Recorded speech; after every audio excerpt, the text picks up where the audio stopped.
Friends, இன்றைக்கி evening time ஒரு snacks recipe தான் பார்க்க போகிறோம். என்ன பார்க்க போகிறோன்னா, அவலில் வடை எப்படி செய்யலான்னு சிம்பிளாக எப்படி செய்யலான்னு பார்க்க போகிறோம். அதுக்கு தேவையான பொருள் வந்து வெங்காயம், கொஞ்சம் கொத்தமல்லி தழை, கொஞ்சம் இஞ்சி பூண்டு துருவி வச்சுருக்கேன், பச்சை மிளகு, கொஞ்சமாக கடலை மாவு, கொஞ்சமாக அரிசி மாவு.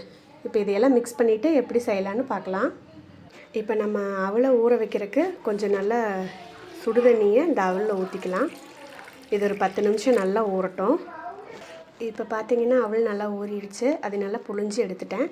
இப்போ வந்து நம்ம தேவையான பொருள் எல்லாம் இதில் கொட்டிடலாம். இப்போ எல்லா பொருளும் போட்டுட்டு தேவையான அளவு உப்பு போட்டுக்கலாம். இப்போ பார்த்திங்கன்னா மாவு நல்லா மிக்ஸ் பண்ணிட்டேன். இந்த மாதிரி ஒரு பேப்பரில் எண்ணெய் தடவி வடை ஷேப்க்கு தட்டி வச்சுருக்கேன். எண்ணெய் பார்த்திங்கன்னா நல்லா ஹீட் ஆகிட்டுருக்கு.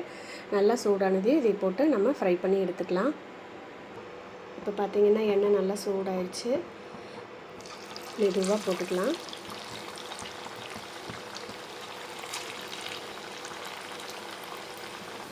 இப்போ பார்த்திங்கன்னா நம்ம வடை நல்லா கோல்டன் ப்ரௌன் கலரில் ரெடி ஆயிடுச்சு.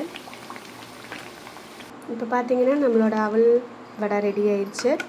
இந்த மாதிரி ஒரு கப் காஃபியோட இந்த மாதிரி நீங்கள் சாப்பிட்டு பாருங்கள். பிடிச்சிருந்தா ஒரு லைக் பண்ணுங்கள், சப்ஸ்கிரைப் பண்ணுங்கள். தேங்க்ஸ் ஃபார் வாட்சிங்.